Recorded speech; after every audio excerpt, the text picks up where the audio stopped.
Hey sports fans, Coach Nick here and welcome to B-Ball Breakdown. Still on vacation, which is why the background's a little bit different, but hey, I watched that Rockets versus Blazers game and it was epic and exciting and crazy, but there's a lot of stuff going on the bench that wasn't happening correctly, and you would think that in the regular season they would clean all that stuff up so you don't get bit in the butt when it happens in the playoffs. But instead, we saw a lot of bad decisions being made, more so on the Rocket side, and Kevin McHale had better figure out how to have better influence on his players if he wants to win the series, because Portland is uniquely qualified to defend what Houston has to offer. The Rockets were firmly in control, up by 11 with 5.5 minutes to go when Lopez comes up with a great block. I think Dwight could have gone back on the left side for the shot, but this triggered a fast break. Notice how Harden should get in front of Lillard by the top of the key. Instead, he lets him get right to the rim for free throws. With a freelance offense like the Rockets, you run the risk of wasted movement like this pick and roll on the right side, where there are already two Rockets stationed on that side. There is no room for him to go anywhere, and this becomes utterly stagnant. While I like where Lillard positions himself one pass away, Lin does an excellent job using Doc Scheffler's hop to catch and go to the hoop. And here's where Scott Foster overstepped his bounds. Both the baseline and weak side refs have much better views of this play, but he calls a phantom contact from 40 feet away out top. Aldridge was having the night of his life, so it was a bit curious Coach McHale opted to not double team him. However, an 11-point lead was a big cushion, and Jones does well enough to force Aldridge into a seriously great up and under move. Coach Stotts breaks into hack at Dwight, and you can't blame him as his game was slipping away, but Dwight nails both free throws. Portland gets the ball moving and ends up involving Dwight in a pick and roll with Lillard. Dwight gets a little too aggressive, not letting Lin pick his man up, and Lillard abuses this mismatch. However, watch Lin step in and take this charge. He was definitely set, and Foster, without question, was about to call it until something, somehow, changed his mind. Hack at Dwight again for the Blazers, and this time it works, as Dwight misses both. Here's where it pays to have one of the clutchest point guards in the game. Down by 10, they have to start shooting quickly and from 3. Lin gets caught with his hand in the cookie jar, but credit Lillard for hitting this crazy shot. However, this missed free throw came back to haunt them. At this point, up by 7, it would have made sense for McHale to yank Dwight till there were 2 minutes left, take more time off the clock, and force the Blazers to defend. Dwight again misses both, but the key is to get the rebound when he misses. Here's where coaching comes into play. Up by 7 with time running down, the Rockets want less possessions, not more.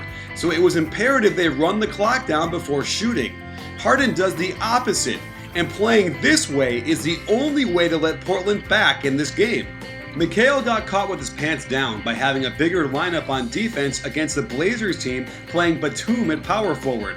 They screw up the matchup by having Parsons guard Lillard on purpose, and he breaks down the defense inside of 9 seconds.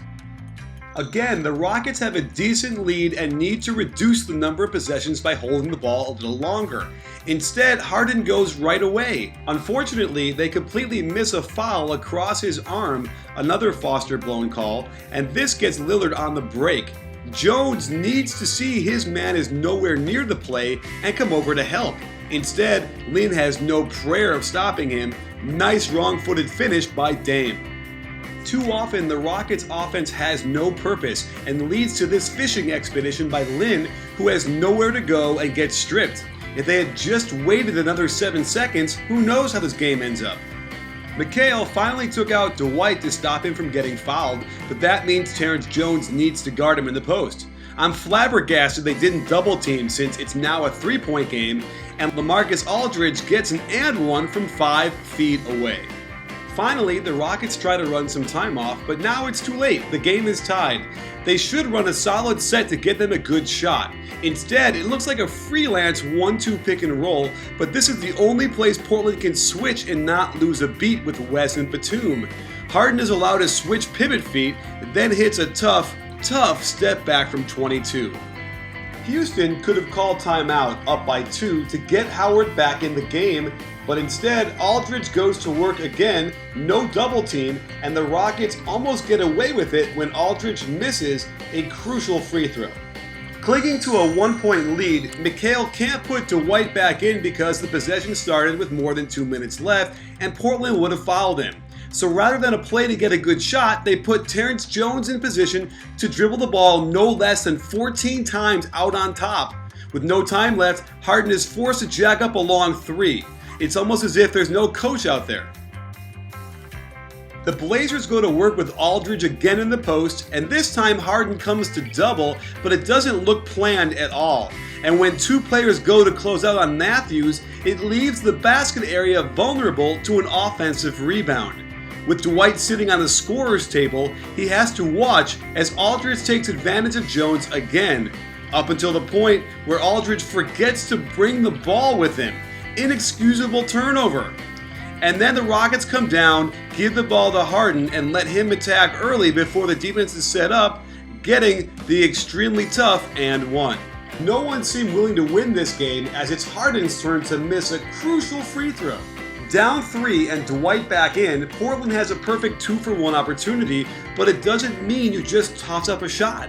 West travels by dragging his pivot foot first, then tries an awful step-back three-pointer with Harden in his face, and plenty of time to maintain the 2-for-1. Scott Foster comes into play yet again with a totally random loose ball foul call on Dwight, but that's not his call by any stretch of the imagination. Interesting scenario, when you're up by 1, do you need to use the 2-for-1? Houston feels like they do, and Mo Williams is in ice position, but Wes Matthews is not. Terrible miscommunication, and it allows Lin to collapse the defense. This got Dwight 2 free throws, and he makes both of them. Down by 3, most coaches would go for a quick 2 and then foul. However, the wild card is Damian Lillard, whom I'd argue is the most clutch player in the league the past 2 years. An awesome triple staggered screen out of the corner, Terrence Jones gets lost as a safety way too low and leaves his feet on the shot fake. However you slice it, Lillard nails a clutch shot. Houston opts to stand around and watch Harden isolate though, and Matthews plays perfect defense up until the time he reaches in and gives Harden 2 free throws. With less than 8 seconds to go, Portland has to go for 3, and Stotts gets clever by appearing to run the same play they did for Lillard, but instead, Matthews fakes his first screen, then he gets a double staggered down screen. They get a fantastic look at a 3, meanwhile Beverly falls asleep and doesn't box out his man, and when Lillard's tip misses, it gets Dwight out of position and enables Aldridge to get a finger on it and tie the game. McHale seems to run the same sideline out of bounds play in crunch time all the time, a simple pin down for Harden, who is stationary before cutting. This allows the defense to clamp down and make it much harder. I prefer to get him moving, perhaps screening someone first, then cutting to get open. As it is, Matthews does a nice job and Harden throws up a prayer overtime. In the past, I've seen Houston run this set as Princeton, where Lin would get a back screen from Dwight, but Dwight ignores this action, tries to screen the ball, and Harden doesn't want it. And this is what a poorly designed offense looks like. No counters, no purpose, bad shot. But Dwight does an incredible swim move, leaps in the air, tips it in lefty, and gets fouled to boot. Wow. The Rockets come down up by 3, and again, Wes Matthews defends the screen and roll poorly, not hedging or containing or doing anything, and it gets Lin a 3-point play on a strong take. The Blazers decide to go at Dwight in the post, which isn't the best idea when you have Harden out there on defense. Howard destroys this LA move, but the hombre doesn't give up and tosses in an improbable 3-pointer. Again, when you're up by 3 with less than 4 minutes to go, you want less possessions, yet Parsons just rushes to the baseline and tosses up a twisting floater. Stotts adjusts, realizing it ain't worth attacking the best part of Houston's defense, instead getting Dwight in a pick and roll. When the Rockets switch, Dwight lingers a beat too long on the lane line, basically helping one pass away. An easy pass to Batum, who calmly ties it. After a miss, the Rockets come down and watch how Harden is trying to pick up Aldridge. What? He should be on Batum and Parsons should be on Lopez, but Beverly just gets blown by and no one is in position to rotate on this nice pocket pass by Lillard for the layup. I honestly can't tell if this double ball screen was on purpose, as the execution was less than ideal. However, Lin finds a seam and nails the nice 12-foot bank shot. This goes down as one of the biggest coaching mistakes of the game, since it appears clear the Rockets intended to have Harden guard Aldridge. The irony here is that he actually does a good job until Beverly gets burned backdoor. Gorgeous pass to Lillard, and because of the rotation, his shot is basically a pass to Lopez for the tip dunk. More freelance offense, and I cannot believe this is what the Rockets are willing to do down the stretch of a playoff game. I commend them for getting the ball to Dwight in the post, but he travels, and this should not have been a call on Lopez, which fouled him out. Normally, putting Dwight on the line wouldn't have been a bad thing for Portland, but he hits both.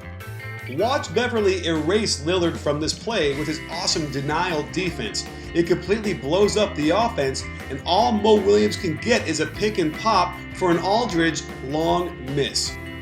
On this possession, I at least recognize the high pick and roll with two shooters on the right side and one in the left corner. The spacing takes away any help, and this is as good a shot as they can get, but Harden can't knock it down. But watch this. Remember how Beverly was able to deny Lillard the ball and blow up the offense? Well, Aldridge figures he'll screen and get him open. But to do it in the backcourt on the move before getting set, when you already have 5 fouls? Coach Stotts must have had a heart attack or lost all his hair. After getting the ball back, they move to a 1-2 screen and roll with Lin and Harden, and Batum again is out of position as he, like Matthews, was too concerned with Harden and not concerned enough about the ball. Without Lopez back there, Friedland offers very little resistance on this great finish by Lin. While the Blazers wished Lopez hadn't fouled out on that call, it did force the Rockets to cross-match with Dwight on right, who drags him far enough away where he can't help on this drive, and Beverly gets whistled for the foul. Again, Foster's angle isn't great for this call, and it looks like another phantom. Down 1, the Rockets have a perfect 2-for-1 without the need to rush a shot. They spread the floor, Harden gets right to the hoop, but Friedland is smart and moves away from Harden knowing he's going to initiate contact. Harden can't finish, the ball ends up in Parsons' hands, still with a 2-for-1 situation, but that good shot misses, and Lillard forgets to box out the veteran Garcia. Without question, the Blazers are suffering from not having Lopez or Aldridge in to rebound, and Dwight manhandles Friedland, and Batum is no match. But I can't really see a foul here. Should have just been a layup by Dwight. Dwight only gets 1 free throw, and McHale decides to sub him out to defend the tiny Blazers lineup. Since Beverly had already fouled out, I guess the only choice was to put Parsons on Lillard, but now let's look at the clock. With only a 2-second difference, the Blazers would be wise to wind the clock down so they'd have enough time for a shot and a chance at a tip-in. That way, there'd only be 3 or 4 seconds for the Rockets to win the game. Instead, they attack right away, and when the Rockets switch way too easily on the pick and roll, Lillard gets and makes 2 free throws. Here's the deal. Rockets down 1, 17 seconds left. You want to hold the ball and shoot with around 8 seconds to go. Enough time for a tip or a kick out if you miss. Instead, Harden tosses up a wild 3-pointer with Batum right in his grill. But then things get funky. Watch Friedland try to box out, yet Scott Foster calls the foul on Dwight, sending him to the bench with 6. The NBA just ruled that this was a bad call, and that was putting it nicely. Friedland hits 1, and the Rockets somehow have a chance. The Blazers have a guy in Batum that can really bother Harden with his length and quickness, and he does a great job getting around the screen, preventing him from crossing to his left, and the clock becomes the enemy.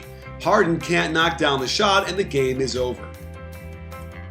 So there you have it, sports fans. A lot of interesting things happening, and I wanted to go through a lot of these plays, which is why it was so long, because it's subtle. It's not always apparent exactly if a shot was good or not, but depending on the situation with the clock and with the score and with the fouls, those are the things you need to learn, and championship teams learn that stuff and play it correctly 95% of the time. And I gotta tell you, watching this game, I don't even think it was 60% of the time on most of those plays. So that's a real problem that both teams need to clean up, but if I had to pick between Stotts and McHale, I'm going Stotts the whole way. He clearly outcoached McHale in that game with substitutions and the way they ran their offense. And if McHale can't suddenly turn this thing around, the Rockets are gonna lose this series. Well, thanks for joining us. Stay tuned on Twitter where we're doing a lot of live analysis on these games. And I'll be back soon enough in my studio to get even more high-quality stuff coming at you, so don't miss that. And subscribe and follow us on Facebook and everything. And don't forget, at B-Ball Breakdown, we're not a channel, we're a conversation. You in?